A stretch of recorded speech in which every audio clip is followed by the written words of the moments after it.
So good afternoon, live from Hannover Messe, our first panel, a series of 5, and the topic of this panel is artificial intelligence, more broadly digital technologies reinventing the product, smart and connected. What are the products of tomorrow going to look like? Let me set the scene with this opening comment. Digital is transforming beyond recognition the industrial landscape. I think there's nobody in this room, and even outside of this room, that will disagree with this comment. But what does it mean? Because the question is not the why, the question is really the how-to. 2 data points. I'll set the scene, and then I'll ask our panelists to join us. We did a research a couple of years ago with the World Economic Forum, which was presented at Davos 16. We interviewed 2,500 executives across the world. 7 weeks of work. 2 things I remember, 2 data points, very important. 80% of the executives we surveyed said that digital would transform their industry beyond recognition within the next 35 years. That was 2 years ago, so it's now. But only 17% said they had a strategy to address this transformation. So if you're at the beginning of your journey, you should feel very comfortable. You're not alone. If you're already pivoting to the new, then you should feel very comfortable. You're ahead of many of your competitors. This is also another study that we did this year around disruptability, and we measured the disruptability, the level of disruptability of 20 different industries. I'm sure you'll find yourself on this map, but what it does show is that many industries are already being disrupted. Consumer electronics, home and personal care products, all the industries on the top left-hand side of this chart. But there's also industries that have not yet seen the transformation. The ones on the bottom right-hand side, maybe rail logistics, maybe construction equipment. But one thing is sure, digital technologies will disrupt every industry, every enterprise. That's, for me, takeaway number 1. So you say, right, I get that.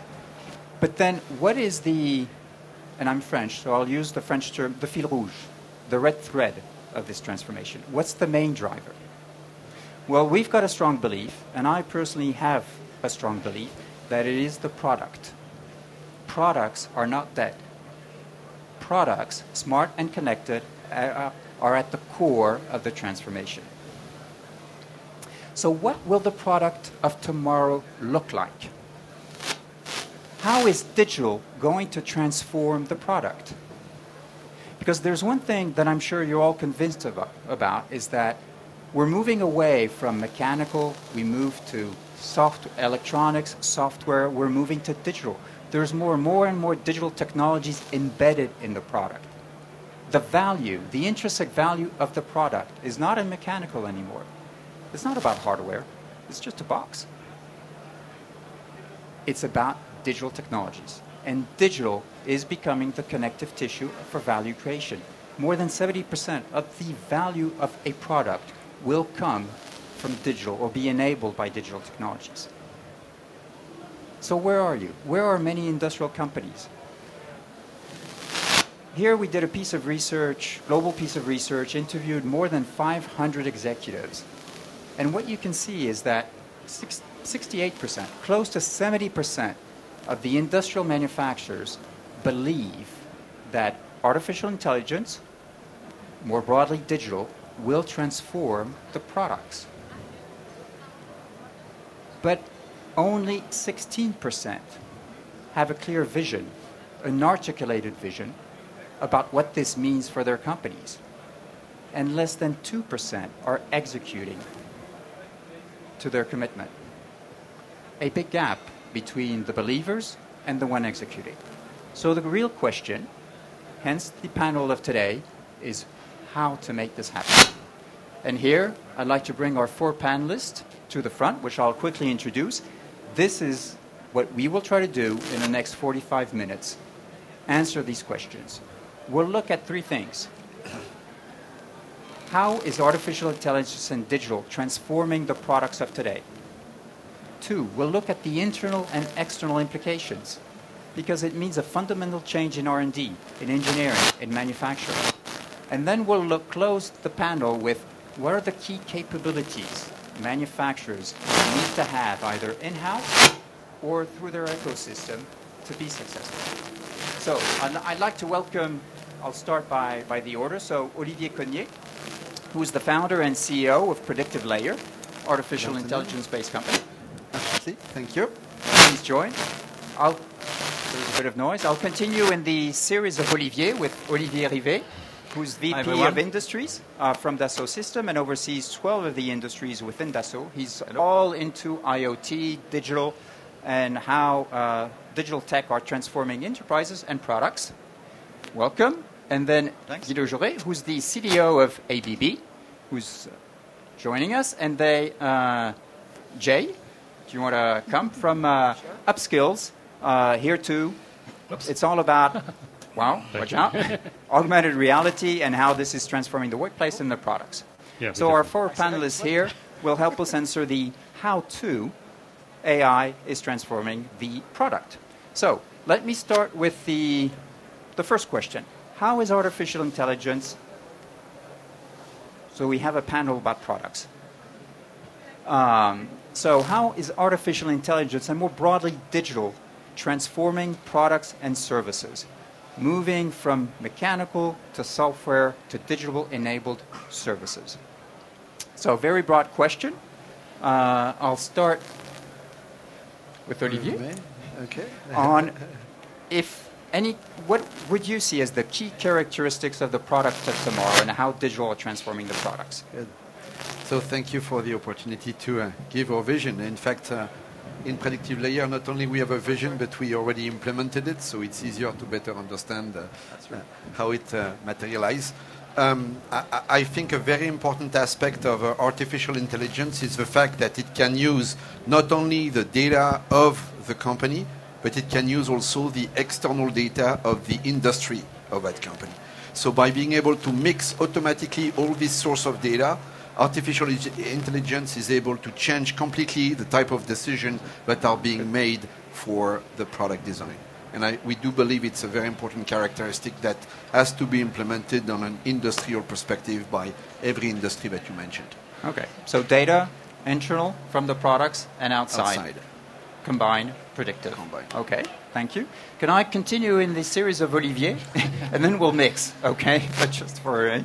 So, Olivier, what's your perspective on this? Yeah, I think, Dassault Systèmes, we are known for being the 3D company. You can check it out on 3ds.com. But I would like to answer your question, which is, what are the characteristics of products these days? And we define them as 3C. They are connected, contextual, and continuous. And we really believe that this is where artificial intelligence brings a lot of value. Connected because you have sensors, actuators, and connectivity to networks that makes the product constantly on. Contextual because he understands the context in which it operates and he adjusts to me, to my needs as an end user, as an operator on a factory, as a car driver, whatever. And continuous because it never stops. Because the software and the data, as Olivier said a few minutes ago, are going to continuously enrich my experience. So it's a connected, contextual, and continuous experience. So I had the 2 C's and the 2 R's, but I prefer the three C's. I hadn't thought about the 3 C's. I thought that's a good one. But I would add 1 R, which is responsible, which we've seen, in the recent weeks, that how can you make your products responsible? Yeah. Where is the ethic, which I think is also another... Be citizen then. That's that would be a fourth one. The 4 C's, a citizen product. That's a good one. Don't trademark it. Well, I like to keep this one. So thank you. So I think that's good. Let's move on to the second question, which is, and here to Guido and Jay, is more around, well, for you specifically, Guido, how are your products evolving? And are the products that you see, your next-gen products, very different from the products of today? Yeah, so we see more and more that our products are becoming 3C. So basically, whether it's our drives, which we sell about 1 million drives a year, these are devices that connect to motors and control their speed. They're increasingly being made intelligent, so they have software, they have connectivity. Also, that's true for all of our robots, are now connected robots. Also, all of our transformers, we're the leading provider of transformers. They're also all connected. The main reason being to enable services. So you still buy hardware, but increasing this hardware comes with services, and those services are delivered in part remotely. So we can do remote monitoring, we can do predictive maintenance, we can also detect and in many cases fix problems before they happen. If we take an example of an electric vehicle charger, much of the value of our charger is increasingly migrating to the software. So it's exactly what you said, Eric. It's the fact that what people appreciate is we can detect problems before they rise, fix them, and we estimate about 90% of the time we fix a problem before it manifests itself. Very important when somebody's driving up to your charger and expects to be able to charge their car. Thank you. So, Jay, as you're more working with you've got many clients, Sure. How is your technologies and what are you seeing happening at your clients? So within the context of what we do, and I don't know that I have the mic, but You need to raise the note on the other side. On the other side. There it was. better. All right, sorry. What we do at Upskill, working with some of the largest industrial companies in the world, is to kind of apply digital first and foremost to the people that are actually doing the work. So using Guido's example of, if you can anticipate the problem, and you need to go and send a service technician, for example, to go and do the repair task, or whatever it is that has to be done, the business that we're in is creating that kind of the connected worker tightly within the broader context of the digital twin and smart factories and smart field service and what have you, to make sure that the information that's being derived from the digital systems can effectively be delivered to the people that are doing the work with minimal amounts of disruption, and also have that information flow back into the system, because at the end of the day, people have to be a critical part of this whole digital transformation. If you have invested billions of dollars into the digital infrastructure that's out there and about to go and invest even more, if the information delivery medium is on a computer screen that's many meters away or printed out on stacks of paper, none of that actually really matters. And that's really the business that Upskill is doing, working with companies. Okay. Maybe last question for this first part. In the research we undertook, it was more around artificial intelligence, and we asked the companies. So, although 70% envision, 2% execute, we did ask, are you working on a product embedding artificial intelligence? 98% of the respondents said yes. Then we asked them, is AI the only technology? What other technologies are you using? Is it a combination? What is the perfect mix of technologies? They mentioned artificial intelligence, cloud, and mobile as the three technologies that they were leveraging and combining. Now, I'd just like to open it up to any of you. Are these the technologies you are either embedding, so Guido, in your products, or are there other technologies? Is there a perfect mix, a perfect recipe to success? Maybe Guido? Well, maybe just in addition to the ones you cite, I'm excited by augmented reality, and primarily because in the industries that we serve, we see a real generational problem, which is that oil and gas, many industries are facing an aging out of their workforce, and the only way we're going to scale these new workers coming into that workforce is by downloading skills to their augmented reality interfaces so they can learn what they have to do. So that's one.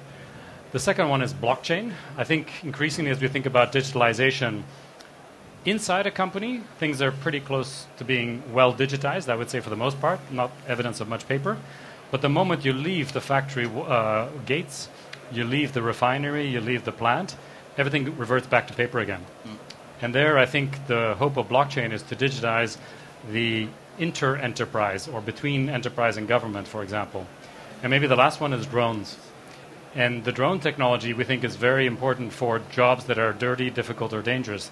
The 3Ds to your 3Cs. So that essentially you can potentially go and detect methane gas emissions, inspect for faults or cracks in wind turbines.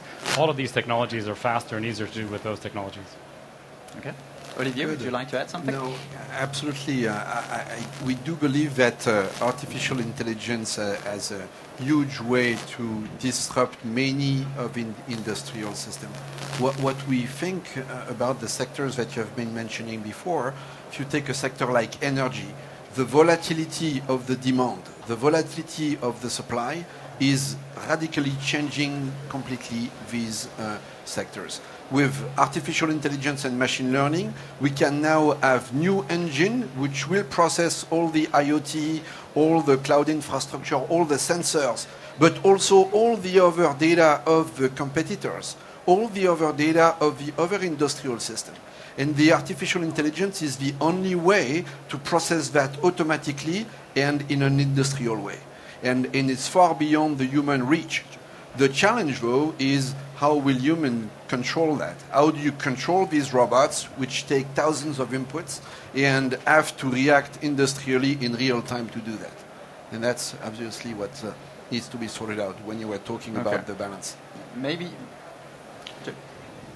So, one thing that within the context of artificial intelligence and echoing what's been said so far, I think the technology that actually touches the people that are working, there are two key kinds of enabling things that artificial intelligence is allowing us to go and do.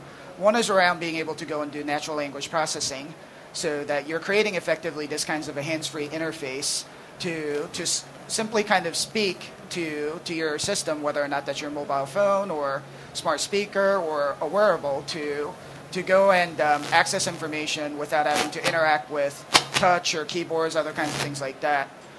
If you took that even further, and this was what Guido was suggesting, is the ability for the cameras and the sensors to be able to actually see.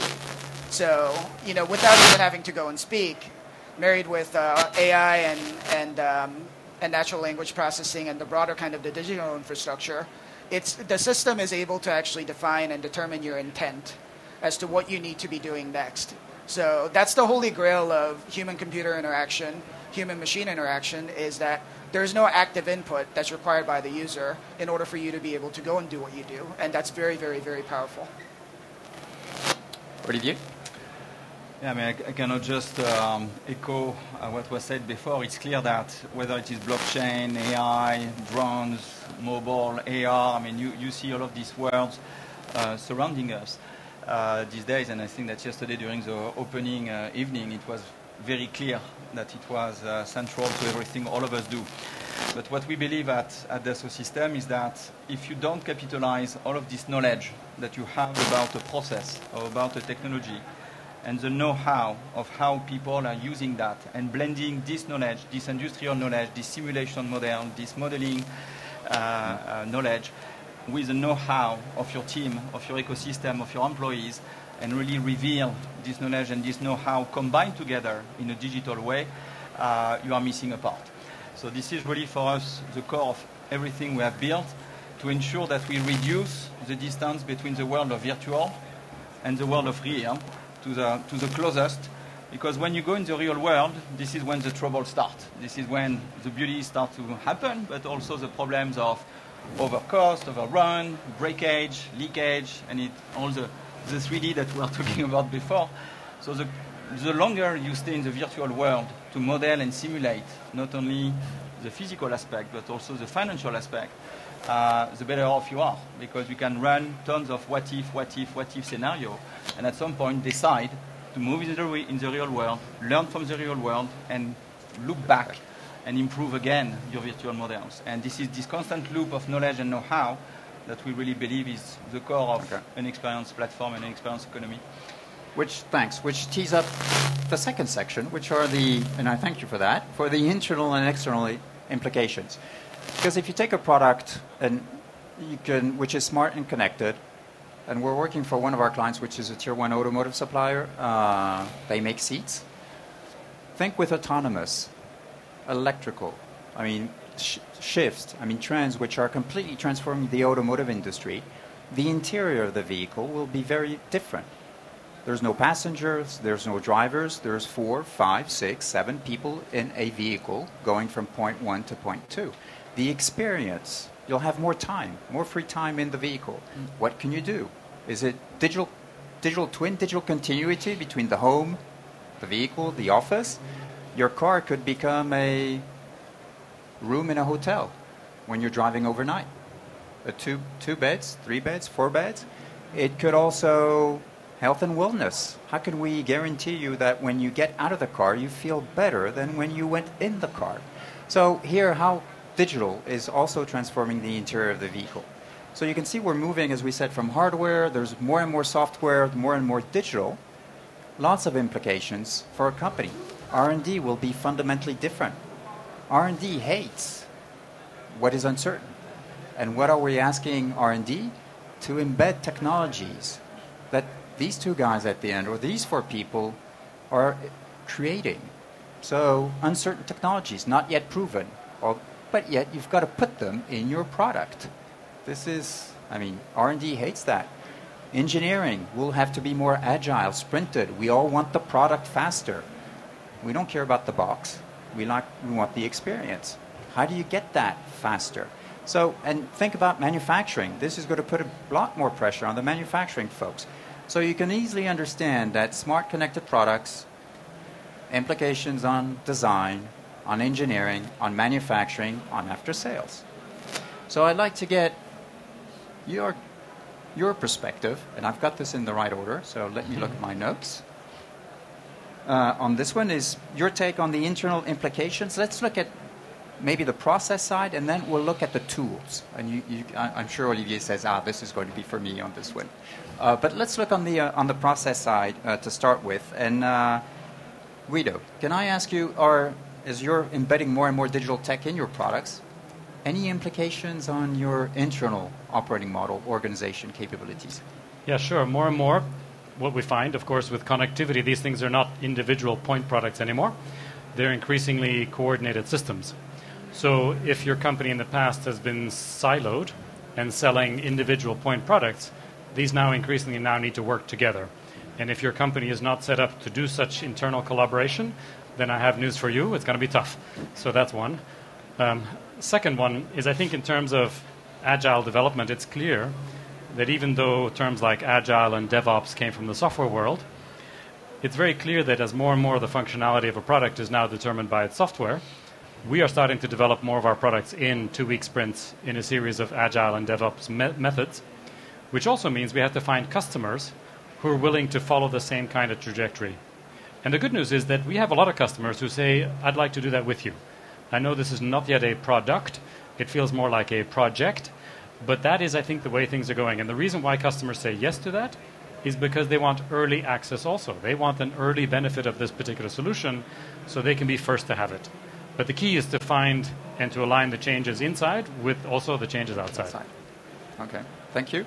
Jay, any perspective on this one from your clients or certainly? I think the role that this technology has on the service side, so the after sales service, can really transform how people run their operations. So, more effective dispatching of field technicians, either for preventative issues or things that are reactive, and being able to go and do that on the first visit, with the technicians, so that there's reduced downtime and other kinds of things like that.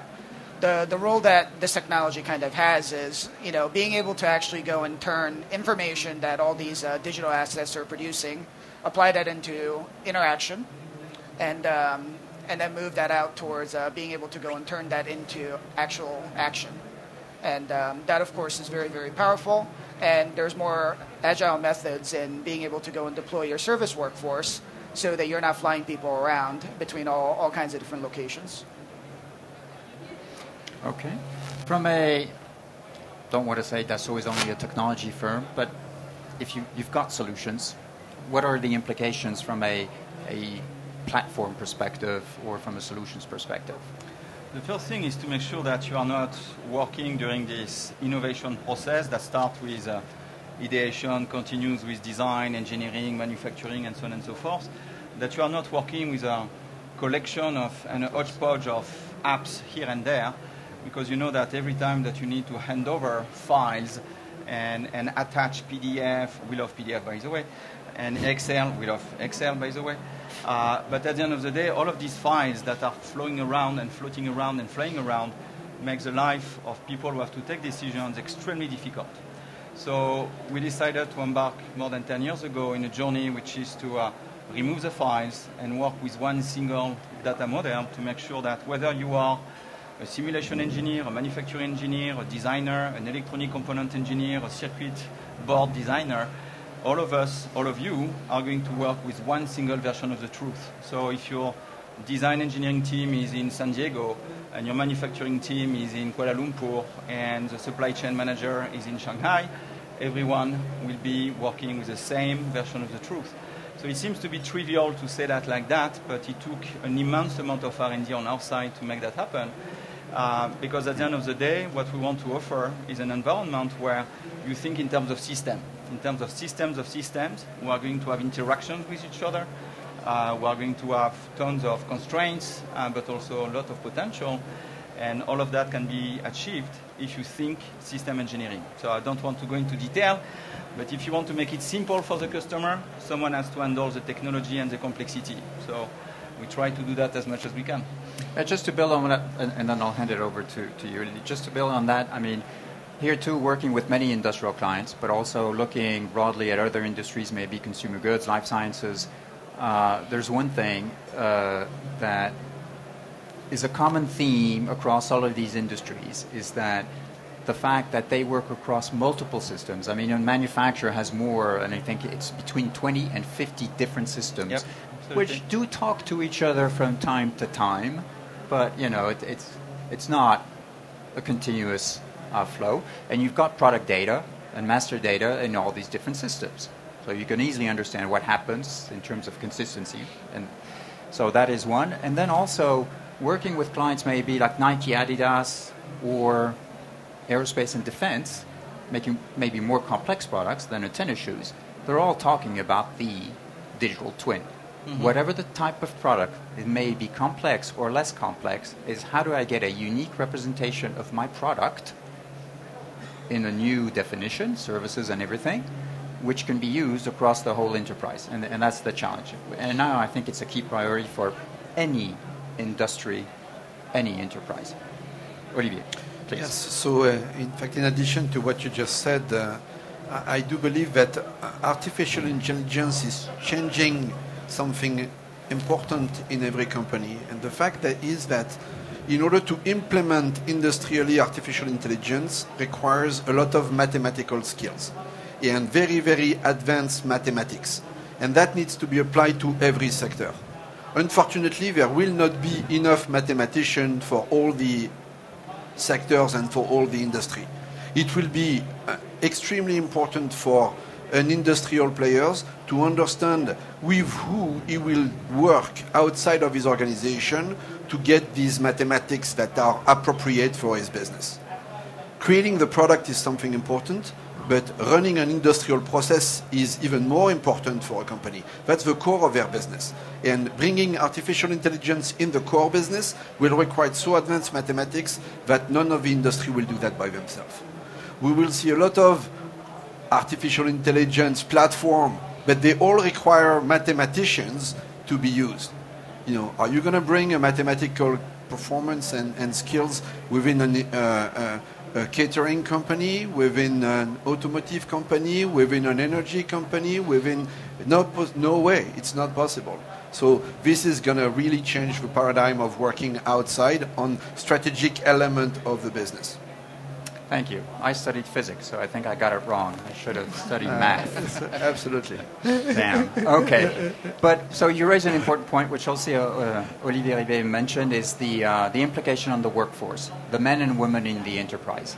And here, well, as you mentioned it, Olivier, I'd like to get your perspective. What's the implications for the men and women working for your clients and maybe even for your own company? And then I'll ask Guido for his perspective. I think that one of the key consequences is that more and more companies realize that they have in-house an immense degree of human capital and intellectual property. We have been working a lot with a few companies in the US on the semiconductor business. And some of them are realizing that their workforce of engineers, advanced engineers who are working on systems on chip and really advanced semiconductor, are going to retire in the next 15 to 20 years. So then the question becomes, how do you capitalize, to the point of Olivier, not the product, because products come and go, but the knowledge and the process, the unique secret sauce that your company has. And we believe that that first topic is critical. How do you capitalize on your intellectual property and enrich step by step all the knowledge and capture this knowledge digitally, not only in terms of documentation, because nobody reads the documentation anymore, but in terms of intelligence embedded in your software, to understand what's going on in the company and say, careful, you are just reinventing the wheel here, because there is this team over there on the other side of the globe in your company who has already done this design, so why don't you reuse that? So it's reuse of design, reuse of engineering, reuse of components, and connect the dots between people who are disconnected. And then there is a corollary to that, is that once you have done that internally, how do you expand that to your ecosystem of suppliers, designers, as Guido said, involve them early in the design thinking, in the design process. But here is a glitch. The more you open, the more you risk to have a leakage of IP. So how do you balance between opening innovation and controlling IP? And this balance is something that we embed in our software as much as we can, letting the customers and talented consulting firms like yours to optimize and tweak. But this is really a critical part, we believe. Okay. I liked your comment on nobody reads anymore. I mean, I started my career 30 plus years ago. How did it all start? I got this much of paper, and they said you've got a week to read it, and you'll know the business. Now my daughter wouldn't even read one page. So now you have your smartphone. And now I've got my smartphone. Great. And I've got my AI agent also helping me answer any questions I have. Think about the fact that some of the knowledge will be into a robot, into a mathematical robot. So in fact, the knowledge will become, how do I steer the robot? Not anymore, how do I know all what he knows, right? And that's going to be even more important to migrate from people to people. True. So Guido, what are the implications in your company? How is ABB tackling this? Yeah, so in many ways, we're enabling automation for our customers, but we're also a manufacturer. So we have about 275 factories in ABB. And clearly, we see the impact of automation. We're able to, in some cases, increase productivity by as much as a factor of 10. So, of course, that has an impact on our workforce. What do those people then go and do? And I think one of the obligations that employers like ourselves have is to, of course, work with local government and universities and educational institutions to create the right mechanism in which people impacted by automation can get new skills. But, of course, easier said than done. However, with respect to many of our customers, in some cases, they're facing a huge skills shortage. So if you think about some of the professions, for example, clean energy is creating jobs at nearly 12 times the rate of other industries. And so therefore, they have a huge need of talent coming into that industry. Or in the case of cybersecurity, we know that there's 300,000 empty positions in the United States alone, for example. And part of the challenge is, of course, on the one hand, automation impacts people who currently have and are doing certain tasks, but it also creates these new kinds of roles. People to configure and program robots, people to be teleoperators, people who can intervene remotely to assist autonomous vehicles, autonomous robots with certain tasks. So some of these jobs we can see, we know, and some of these jobs we don't even know. And I would offer as an example, my favorite one is I went online last week and I looked for the number of empty jobs in ZipRecruiter.com for search engine optimizer. And last week there were 15,730 empty jobs in the United States. This is a job that if you had told your parents 20 years ago that you want to become a search engine optimizer, I'm not sure how they would consider that, but they would probably say, what the hell? Why don't you become an accountant or something? So I think that's what I think we have to keep in mind is like these technological changes affect current jobs, but inevitably they've always created new kinds of opportunities, most of which we can barely perceive. Great, thank you. And then on a personal note, my daughter started working 2 years ago in a company which 3 years ago did not exist, Mobility Services. And when she came home and said, I got a job for a mobility service provider, so I sort of knew what that was, but my parents said, what in the hell is that thing providing services? You mean you don't sell cars? So, completely new jobs. So to your point, I mean, I think this is one of the beauty. There are new jobs being created, some disappearing, other being created. Maybe just to close this topic, we looked at more the internal, although also external implications. So within the world, but if you look outside, and I'd like to ask Jay and then maybe Guido again, value proposition, new business models. I mean, you're not selling the product, you're selling the usage. We talk about product as a service, product as a platform, as a service, everything as a service. Just like to get your perspective on this. Jay, please. I think when it comes down to large manufacturers that have a tremendous amount of knowledge, the role that technology kind of broadly has, echoing some of the workforce related concerns, is the role that technology has in its unique ability to democratize knowledge and information kind of across the workforce and even among some of the users. So enabled by things like AR and artificial intelligence and other kinds of technology that's a part of Industry 4.0, you're really talking about new business models where businesses can monetize against their existing products and their services, but it also gives them an opportunity to go and monetize their intellectual property. And one area where we're seeing this happen today with some of our customers is businesses shifting to be able to go and monetize all of the IP and tribal knowledge that they're doing in service and maintenance and inspection of the different equipment by leveraging less of their own kind of the field force, which has a cost and time associated with it, but being able to go and enable the users of your equipment to be able to go and do basic field service, as well as maybe some medium to advanced levels of field service that's aided by a central engineering team. You're now democratizing that knowledge, and you're building upon a model where you're actually monetizing your intellectual property, not necessarily in the form of hard goods, but intelligence. Yeah, and then just to build on that, what Jay said, we see that the real value of all of this digital connectivity, yes, it's making the products more interesting, but the ultimate opportunity, I think, is to create new business models. Because sometimes what we perceive is a disconnect between the capabilities of the product and also the customer's potential understanding of the value it could create. We have solutions that promise 30% energy savings, 40% productivity increase. Some customers say, great, I'll have some of that. And other customers say, I'm not sure I believe you. And of course, if faced with a customer who says, I don't believe or I can't afford, then if there's a new way for paying for that, maybe we share in the value created. If you're saving you energy, maybe we get paid in terms of energy savings. If we are dealing with a customer that's CapEx constrained, we sell you the product as a service and we bill you for it by the usage of the product. And I think these business models have always been possible, but in some ways could not be applied as efficiently because the friction of applying the business model without digital connectivity would be too high. If you say, I'm going to charge for this electric motor based on the number of times that it spins, do you send somebody out every month and sort of read the meter and inspect it? No, it wouldn't work, right? But with digital connectivity, this is just an inevitable byproduct. The second thing is perhaps building a little bit more even on what Jay said, and this, of course, will make Olivier Cognier smile, because sometimes these activities or these connectivities generate a data exhaust, and the data exhaust is maybe not currently valuable for the customer generating that data exhaust, but it can be very valuable to others. So knowing the energy consumption of a steel plant is just an inevitable byproduct of doing business for that steel plant, but it's very interesting to companies that want to create microgrids or energy storage solutions or to bid that into the grid. So therefore, what is exhaust to one becomes gold to another. Absolutely. This is exactly what we are doing. We are selling prediction as a service. If it's predicting well, we make money. If it's predicting badly, we don't make money.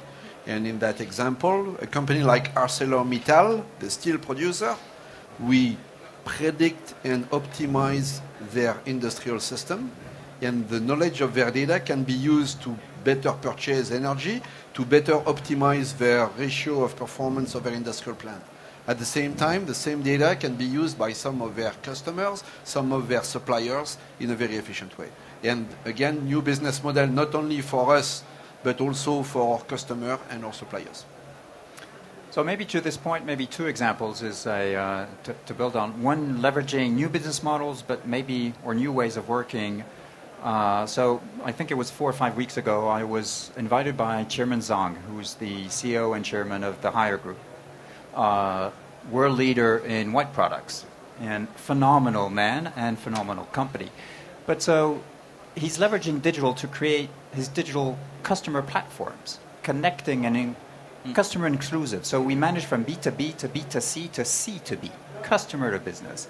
And so customers are included in the process. And so in these platforms, he's created these communities, and when there's an unmet need, which is formalized on one of these platforms, in less than 30 days, he gets a new product to meet the specific needs for this community of customers. And a community in China means a lot of potential buyers. So it's not a new product. It's maybe more renovation, but it is, in less than 30 days, coming up with a new product. So I thought that was a pretty impressive achievement. And so it shows that connected products are indeed different. And then the second example he mentioned is one of the refrigerators, product as a platform. You get the fridge for free, but it's a smart and connected fridge. It knows what's inside the fridge. If you do tell the fridge what you want to eat, it does assess whether or not you have enough tomatoes in your fridge. I'll make it simple, okay?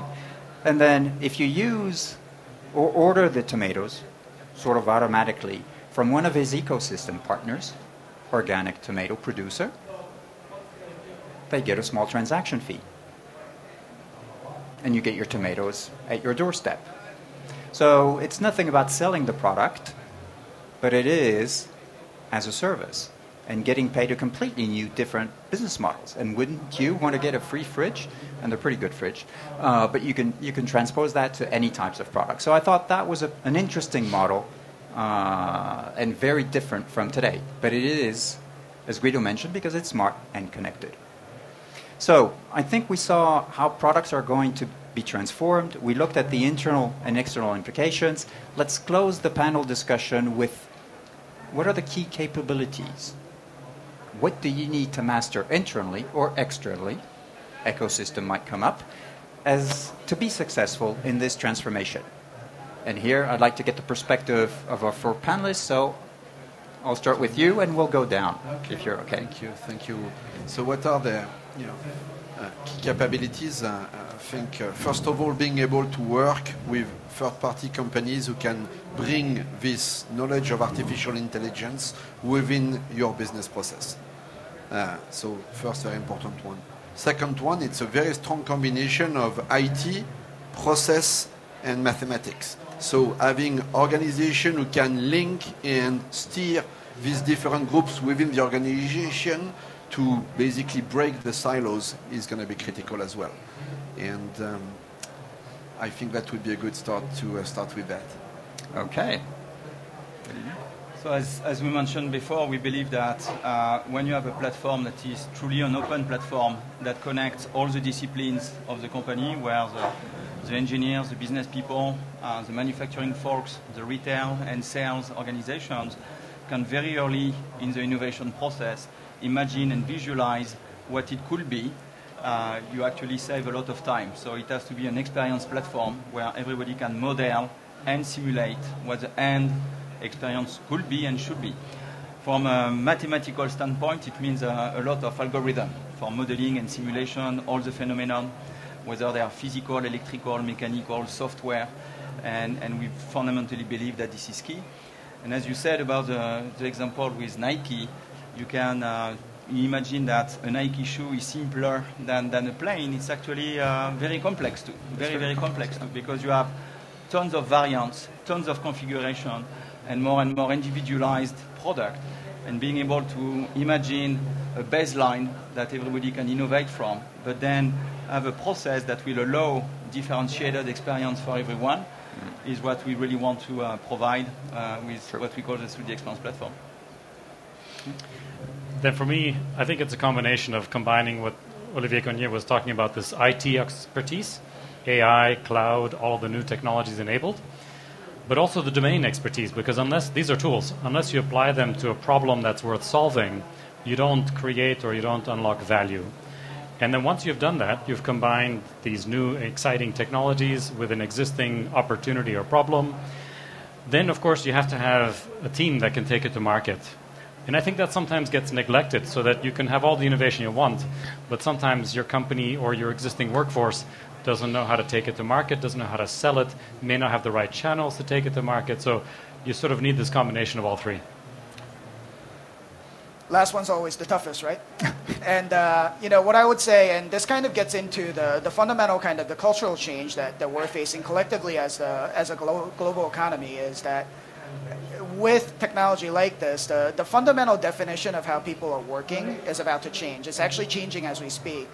And if you think about it, change is incredibly daunting. And if you make analogies into kind of the different stages of grief, a lot of people are just kind of getting through the phases of denial, and people are accepting that, that this is happening.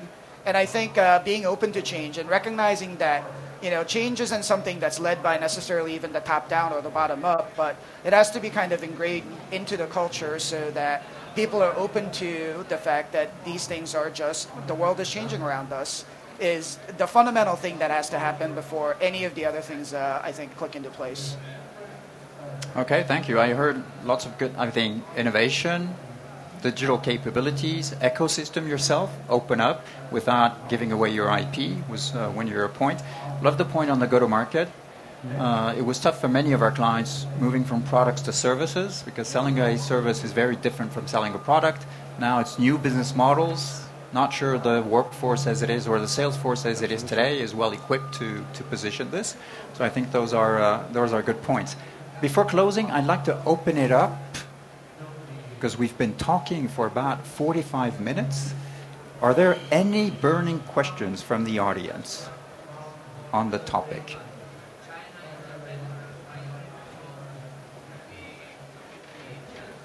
Hi, thank you. I just have a question about what you would say to a company that's addressing legacy infrastructure issues. That this value of AI is very relevant and clear from you, but how do you address a company that doesn't want to overhaul everything?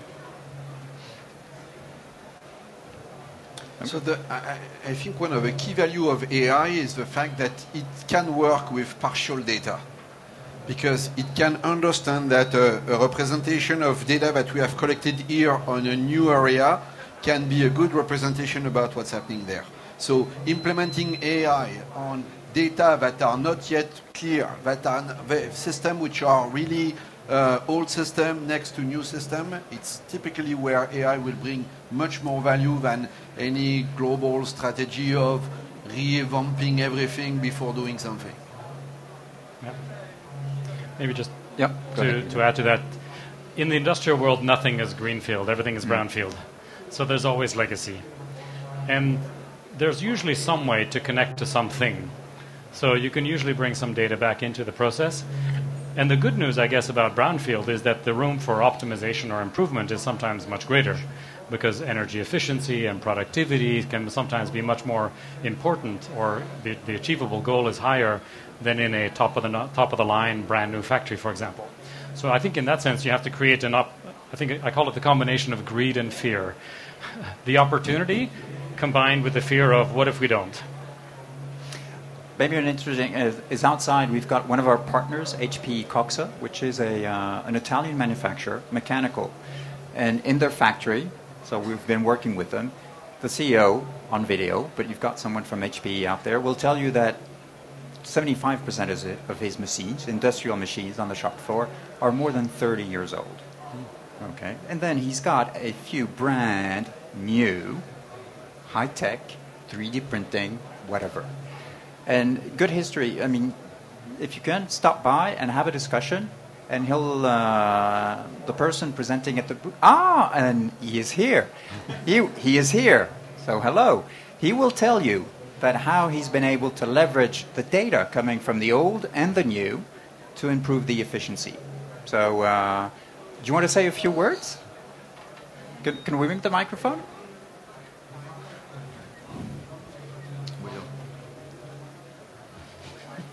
I did not know you were coming. Welcome to Hanover. Good afternoon. Thanks for the opportunity to say some words. Well, we are a company of the product development, especially focused on the automotive sector, automotive premium sector, and the motorsport. But we realized, thanks to the guide of the Accenture, that it's really important to connect our machine and connect the brain of our engineers. And our live connected factory, if I'm right, yes, because sometimes I'm not able to use the brand new or the ultimate words of the digital era, and we realized that the great opportunity in order to push up to growth and to improve our base KPI like OEE or the labor efficiency or the time to market, really important time to market for our clients, because we have to support them in order to speed up the launch of the new project, and for sure the opportunity to put together the velocity, the speed, and at the same time to cut cost. I think it's a real advantage that the digital connectivity gave us. Thank you. And premium brands means Ferrari, Maserati, and Audi.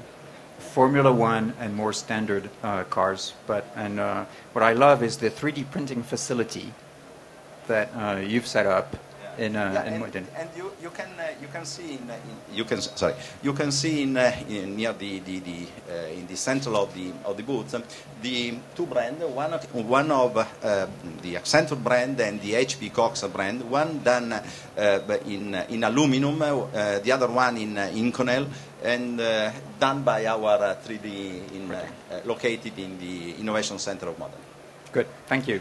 So this, I think we only got 2 or 3 minutes, so I'll close this first panel. I'd like to thank first our 4 panelists. I mean, Olivier, Guido, and Jay for spending the time and sharing their insight. Before you leave, I can't resist. I always do it. I've read 2 good books. Okay, this one I particularly love because I wrote it. Okay, and I would recommend, if you can order it at Amazon. We got a few copies. You don't have to read the whole thing. Just buy it. That's all. This one I would encourage you to read. It's Human and Machine from Paul Dougherty, our CTO, and it's How to Leverage AI in Your Operations. Very good book. So. Thank you again. Thanks, I hope you enjoyed this session, and please come back tomorrow, same time, different panel. Thank you. Thank you.